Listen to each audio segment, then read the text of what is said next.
이름으로 기도합니다. 아멘. 오늘 우리에게 주시는 말씀은 고린도전서 2장 10절에서 16절 말씀입니다. 고린도전서 2장 10절에서 16절 말씀 함께 한 목소리로 봉독하도록 하겠습니다. 오직 하나님이 성령으로 이것을 우리에게 보이셨으니 성령은 모든 것 곧 하나님의 깊은 것까지도 통달하시느니라. 사람의 일을 사람의 속에 있는 영 외에 누가 알리요? 이와 같이 하나님의 일도 하나님의 영 외에는 아무도 알지 못하느니라. 우리가 세상의 영을 받지 아니하고 오직 하나님으로부터 온 영을 받았으니 이는 우리로 하여금 하나님께서 우리에게 은혜로 주신 것들을 알게 하려 하심이라. 우리가 이것을 말하거니와 사람의 지혜가 가르친 말로 아니하고 오직 성령께서 가르치신 것으로 하니 영적인 일은 영적인 것으로 분별하느니라. 육에 속한 사람은 하나님의 성령의 일들을 받지 아니하나니 이는 그것들이 그에게는 어리석게 보이며 또 그는 그것들을 알 수도 없나니 그러한 일은 영적으로 분별되기 때문이라. 신령한 자는 모든 것을 판단하나 자기는 아무에게도 판단을 받지 아니하느니라. 누가 주의 마음을 알아서 주를 가르치겠느냐? 그러나 우리가 그리스도의 마음을 가졌느니라. 아멘. 하나님의 말씀입니다. 누가 그리스도인이 될 수 있는가 하면 그리스도의 마음을 알고 또 그리스도의 마음으로 사는 자가 그리스도인이 되는 것입니다. 그리스도인이라고 불려졌던 최초의 사람들은 안디옥 교인들이었습니다. 바울과 바나바가 그곳에서 선교적인 교회를 세우고 비로소 그리스도인이라 다른 사람들이 알게 되었다라고 사도행전이 기록하고 있습니다. 누군가 우리를 향하여 저 사람이 그리스도인이라 또 믿는 자다, 교회 다니는 사람이다 라고 인정하게 되는 것은 좋은 의미든 나쁜 의미든 그들이 우리 안에 있는 그리스도를 보기 때문입니다. 우리가 그리스도인으로서 살아가는 것을 많은 사람들이 다 기뻐하거나 인정하지 않을 수도 있습니다. 왜냐하면 다른 영이 지배하고 있는 가운데 그 사람들의 말도 들리기 때문에 그럴 것입니다. 오늘 그리스도인의 마음이라는 주제로 영에 대해서 계속 이야기하고 있는 본문을 우리가 말씀으로 듣고 하나님의 영으로 충만한 자 되시기를 축복합니다.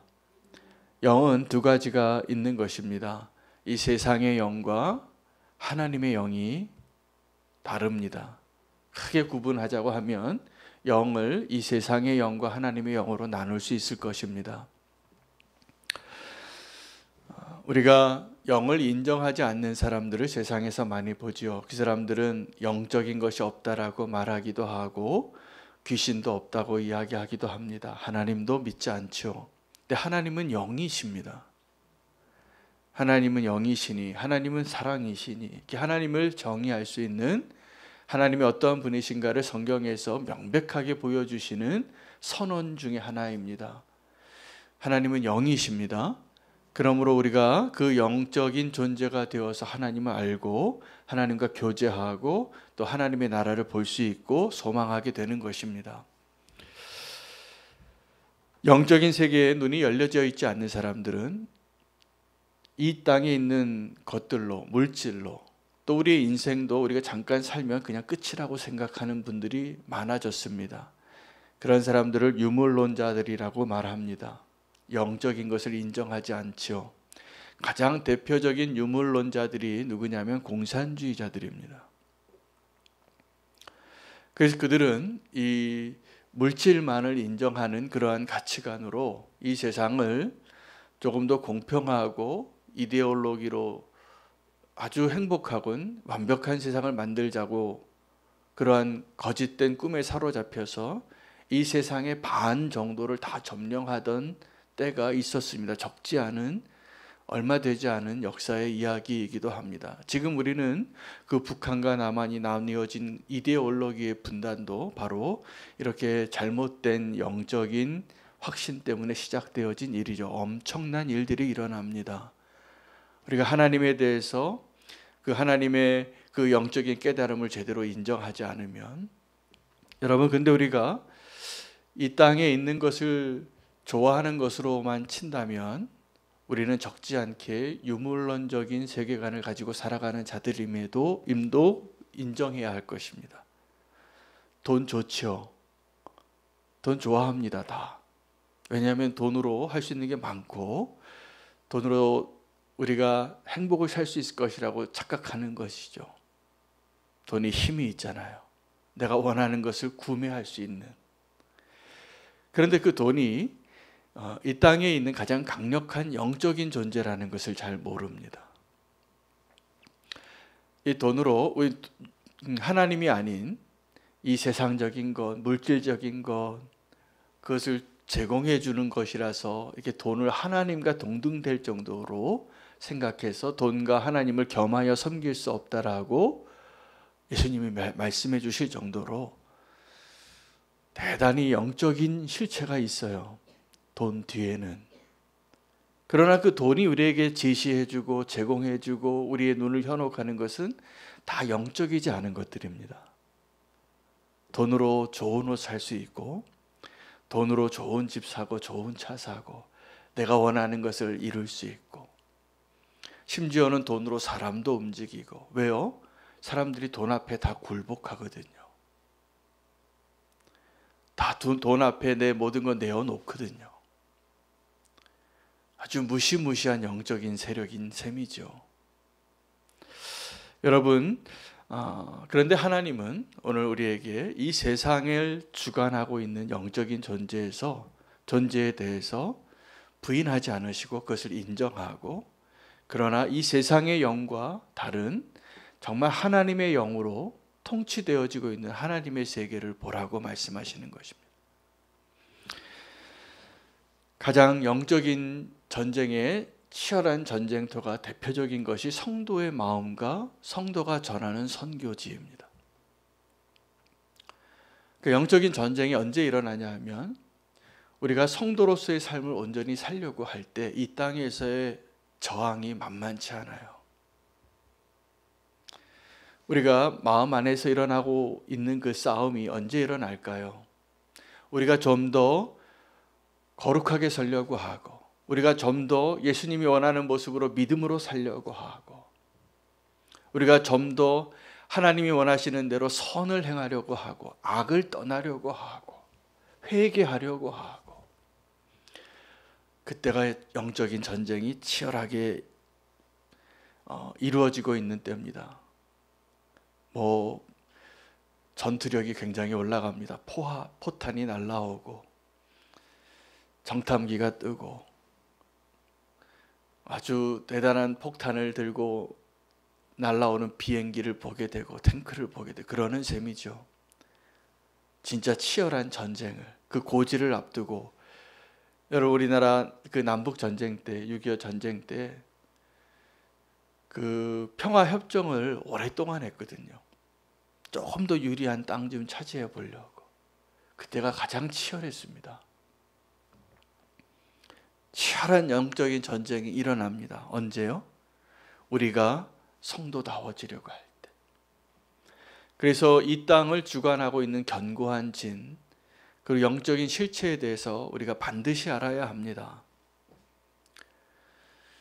우리가 선교하려고 하고 하나님의 나라가 확장되어지려고 하고 하나님을 알지 못하던 자들에게 십자가의 복음을 전하는 일들이 일어나고, 선교사가 자기의 삶을 포기하고 선교지에 나아가서 그 복음을 전하는 자로 살겠다고 나아가는 그 현장에서 날마다 치열한 영적인 전쟁이 일어나는 것입니다.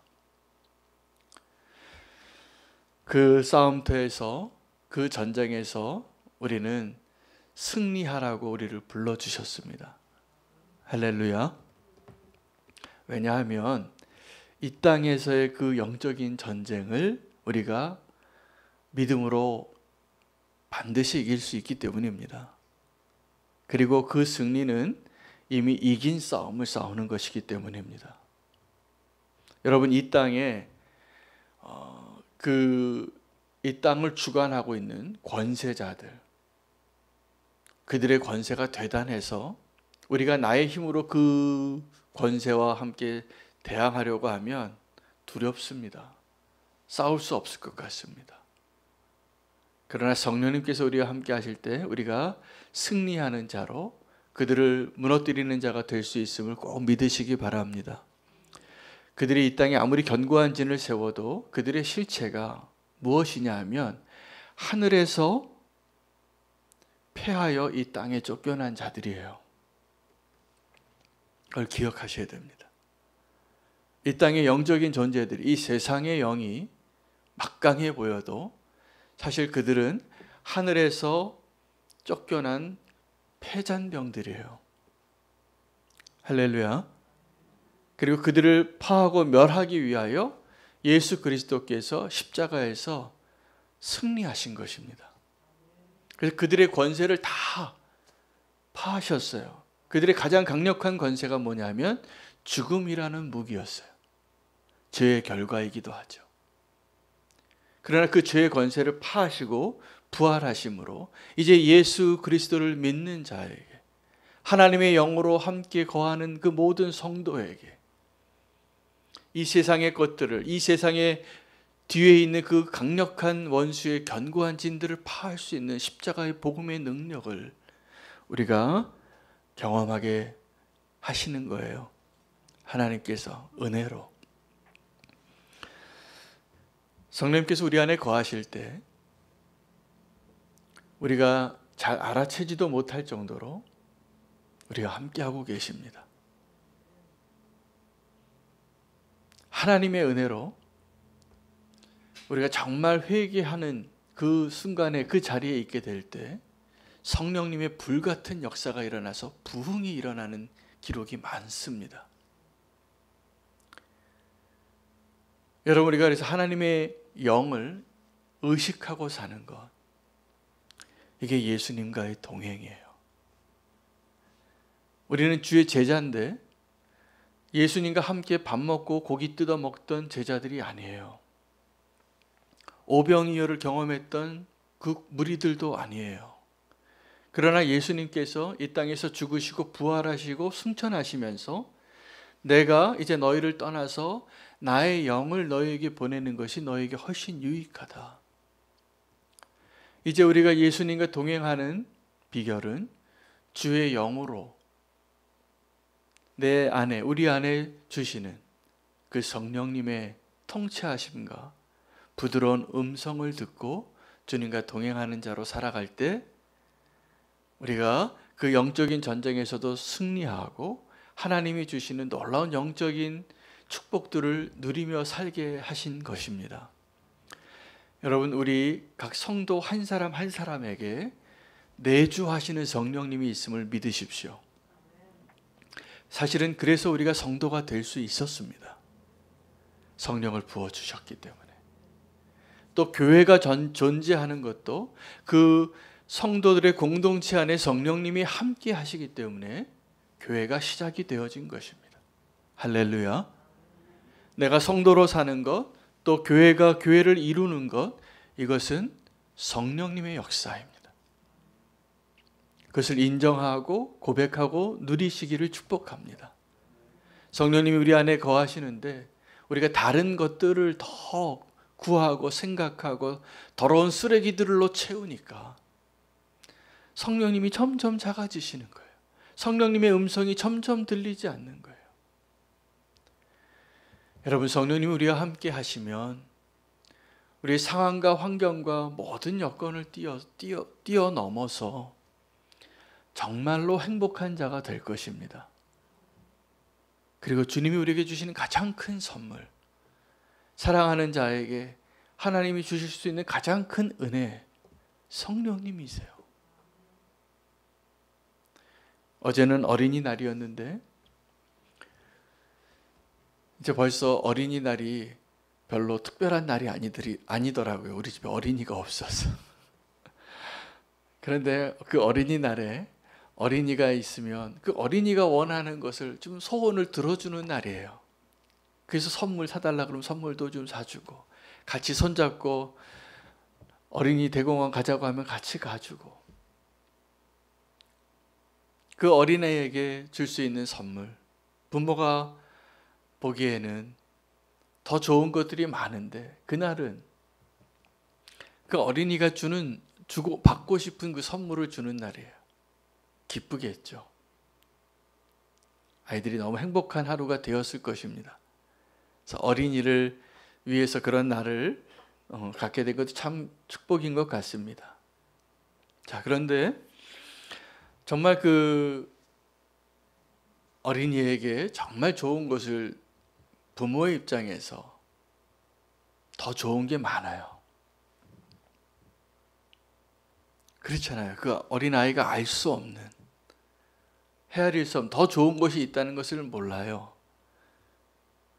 아이들은, 정말 어린 아이들은 내가 맨날 가게에서 군것질 사 먹을 수 있는 500원짜리 동전이 5만 원짜리 지폐보다 더 좋은 걸 모르는 거죠. 그래서 5만 원을 보지도 못하고 써보지도 못한 아주 순진무구한 어린아이에게 500원짜리하고 5만 원짜리 너 뭐 가질래? 그러면 500원짜리 택할 겁니다. 우리가 이 세상에 살면서 이 세상에 있는 것들을 더 원하는 것, 여러분, 우리가 지금 갖고 싶고 꿈꾸고 우리의 눈과 마음을 빼앗는 이 세상의 모든 것들은 하나님이 우리에게 주시려고 하는 진짜 축복과 비교할 수 없는 하찮은 것들이에요. 우리 그거 달라고 아버지께 떼쓰고 있는 어린아이가 될 때가 많다는 것이죠. 하나님은 우리에게 하나님의 영을 주시기를, 성령으로. 그래서 그 성령님과 함께 이 세상이 알 수 없는 깊은 대화를 나눌 수 있는 축복된 성도 되시기를 바랍니다. 그 기록을 우리가 예수 동행 일기에 쓰시자는 거예요. 이제 다음 달 되면, 6월 달 되면 전 교인이 함께 예수 동행 일기 세미나를 하려고 합니다. 그 온라인으로 그 세미나를 그 위지엠 본부에서 준비하기로 했습니다. 특별하게 그 파트너스 교회들을 대상으로만. 그래서 우리는 교회 성도님들 모든 분들 함께 그 훈련을 한번 다시 받았으면 좋겠습니다. 그래서 이것을 오늘도 이 이야기를 제가 생각하기에 이런 생각을 했어요. 이거 또 이야기하면 저 한윤호 목사가 또 저 얘기하네, 이런 생각이 드실 분도 계실 거고, 저는 기도했어요. 성령님께서 그 마음을 좀 주시도록. 그래서 이 이야기를 왜 하는지, 정말 그때 주님과 동행하는 그 기쁨으로 더 풍성한 은혜를, 이 세상의 영과 하나님의 영을 구별하여 주님과 동행할 수 있는 거룩한 공동체를 세워가는 아주 소중한 경험이 될 수 있으면 좋겠습니다. 그냥 또 하나의 세미나를 하는 것이 아니라 정말 성령의 인도하심을 구하며 예수님을 그렇게 인격적으로 동행하는 일, 그 일들이 우리 가운데 있기를 원합니다. 하나님의 영에 거스르는 또 하나의 존재가 우리 안에 있는 육체의 소욕입니다. 이 세상의 것들과 이 세상에 있는 세상의 영들이 성령님과 대치되는, 대조되는 하나의 존재라면, 또 하나는 우리 안에 있는 그 육체의 소욕이 강력합니다. 그 육체를 주신 하나님의 의도를 오해하시면 안 됩니다. 우리가 육체로 살아가는 것은 놀라운 축복입니다. 천사들이 흠모할 정도로. 그래서 우리가 육체를 가지고 살아가는 것이 또 왜 소중하냐면, 우리 육체가 하나님의 성전이에요. 우리가 드릴 수 있는 가장 영적인 예배가 우리의 몸을 들여서 하나님께 예배할 때입니다. 그래서 우리 안에는 그 육체의 욕구가 있어요. 어떤 겁니까? 배고프면 뭐 좀 먹고 싶어요. 아주 기본적인 생존을 위한, 육체의 안전을 위한 보장의 욕구가 있어요. 안전을 보장받고 싶은. 또 우리 육체에 그 욕구들, 아주 많은 욕구들이 있죠. 인정받고 싶은 욕구, 성적인 욕구, 또 그 성공하고 싶은 욕구, 그런 육체의 욕구들이 항상 누구와 다투고 있냐면 성령의 욕구와 다투는 거예요.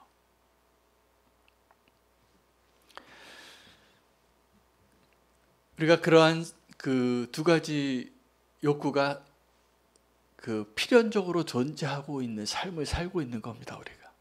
자, 그런데 언제 더 행복하냐 하면 그 육체의 욕구를 채울 때의 행복보다 우리 안에 거하시는 성령님의 욕구대로 그것을 채우는 것이 더 행복합니다. 그 삶을 살자고 하는 것입니다. 지금 고린도 교회에게 그 얘기를 하는 겁니다. 근데 그 성령을 인격적으로 우리가 알고 교제하고 친밀해지지 않으면 성령님이 뭘 원하시는지 몰라요. 여러분, 부부로 살아도 이 부부가 남남일 때가 많더라고요. 뭘 몰라요. 소통을 못해서. 그래서 친밀한 부부가 있고 남 같은 부부가 있어요. 저는 우리는 교회 모든 성도님들의 가정이 친밀한 부부가 되시기를 축복합니다. 그 친밀함은 말하지 않아도 알잖아요. 친밀하게 되면 눈빛만 봐도 알고, 말 안 했는데 저러겠구나, 말 안 했는데 저걸 원하겠구나, 이게 알게 되는 게 친밀함입니다. 그렇게 친밀함을 누리라고 부부로 허락하신 거거든요. 그 전혀 다른 두 사람이. 달라도 너무 다르죠. 그것이 사랑이 없이는 같이 살 수 없는 관계죠. 아주 외계인처럼 서로 다른 거죠. 남자와 여자가 사실은. 기질도 다르고 생각도 다르고 방식도 다르고 하나님이 주신 것들이 다 다르게 창조되어진 자들을 서로 만나서 살게 한 거예요. 그리고 한 몸을 이루라고, 하나라고. 여러분, 그 축복은 사실은 하나님과 우리의 관계를 살아보라고 주신 그냥 연습 게임이에요. 사실은 부부의 친밀함과 비교할 수 없는 친밀함이, 이미 남편을 사별하신 분들도 오늘 이 자리에 많이 계신데 주님과 친밀하시면 됩니다. 주님과 친밀하시면 그 친밀함을 더 누리게 해주실 것입니다. 그거 경험해 보라고 부부로 살게 하신 거거든요. 그래서 그 비유잖아요. 남편과 아내의 모습을, 그 원본을 그리스도와 그리스도의 교회로, 신부로 비유해 주시고, 여러분, 성령님께서 우리 안에 거하실 때 그 친밀함을 더 누리게 되는 사람은 행복합니다. 내가 이 땅에서 가지고 있는 조건들이 다 좀 어려워도 행복합니다. 분명히 행복합니다. 이 세상에 있는 것들을 다 누리고 가지고 있어도 주님과의 친밀함이 없으면 행복하지 않고요, 가슴에 구멍이 난 것 같이 살 겁니다. 뭔가 허전해요. 다 가져도, 다 해봐도 헛되다고 느껴져요. 하나님 우리를 그렇게 창조하셨기 때문이에요. 우리 안에 하나님의 친밀함을 잃어버리고 하나님을 알아가는 그 기쁨을 잃어버리고 행복을 말할 수 없는 것이죠. 꼭 행복한 성도님 되시기를 축복합니다. 그 행복한 성도, 행복한 그 축복을 누리기 위해서 필요한 것은 하나님의 마음을 알아가는 거예요. 여러분, 정말 하나님의 마음을 아셔야 됩니다. 빌립보서 2장 5절에서 8절에 보면 그 빌립보 감옥에 있었던 바울이 빌립보 성도들에게, 고난 가운데 있는 사람이 고난 가운데 있는 성도들에게 편지하면서 항상 기뻐하라고 이야기합니다. 빌립보서의 주제가 기뻐하라예요. 근데 그 빌립보서 2장 5절에 그 기뻐할 수 있는 비결을 알려주는데, 너희 마음에, 너희 가운데 이 그리스도의 마음을 품으라 해요. 할렐루야. 그리스도인은 그리스도의 마음을 품을 때 되어지는 것입니다. 오늘 예수님의 마음이 무엇이냐 하면 그럼 예수님 마음 무엇일까요? 하늘에 있는 자기 보좌를 버리고 자기를 비워서 죄인된 인간에게 오셔서 자기를 내어주는 그 마음이에요. 그리스도의 마음은 겸손한 마음이에요. 그리스도의 마음은 사랑으로 희생하는 마음이에요. 그 하나님의 그 사랑과 은혜를 그리스도를 통하여, 그리스도는 그 하나님의 마음을 드러낸 증거이거든요. 우리를 어떻게 사랑하셨는가를 보여주시는 증거예요. 그리스도 그 자체가, 하나님의 아들이 그 사랑의 증거로 십자가에서 죽으시고 부활하시고 승천하신 것이죠. 하나님의 마음, 예수 그리스도의 마음을 오늘 헤아려 보면서 눈빛만 봐도 원하는 게 저거구나, 말하지 않아도 그 마음을 알아들이고 주님이 원하시는 대로 한번 살아보시면 오늘 더 행복한 하루가 되실 거라고 저는 분명히 믿습니다. 주님과 행복한 동행으로 오늘 하루 주님의 마음으로 살아보시기를 축복합니다. 주님이 분명히 말씀하실 거라고 저는 믿어요. 윤호야, 내가 널 사랑한다. 그 이야기 한 목소리만 들어도 힘이 나잖아요. 여러분, 사랑하는 사람이 자기야 나 너 사랑해 이야기 한마디만 들어도 온 세상을 얻은 것 같잖아요. 근데 주님이 그렇게 말씀해 주시는 음성을 듣는 거죠. 그리고 우리가 주님께 그렇게 고백할 수 있는 것이죠. 주님의 마음을 품을 때 주님과의 친밀한 깊은 교제가 가능할 겁니다. 이미 그 선물을 주셨습니다. 우리 안에 거하시는 성령님의 음성을 듣고 주님께 오늘 기도하실 때는 주님께 고백을 좀 많이 해보십시오. 주님의 마음을 더 느끼게 되실 것이라 믿습니다. 오늘 그 행복한 기도의 시간, 행복한 하루 되시기를 축복합니다. 함께 그 마음을 구하며 주님의 마음을 구하며 기도하겠습니다. 함께 기도할 제목들을 좀 나누겠습니다. 오늘 그 탄자니아에서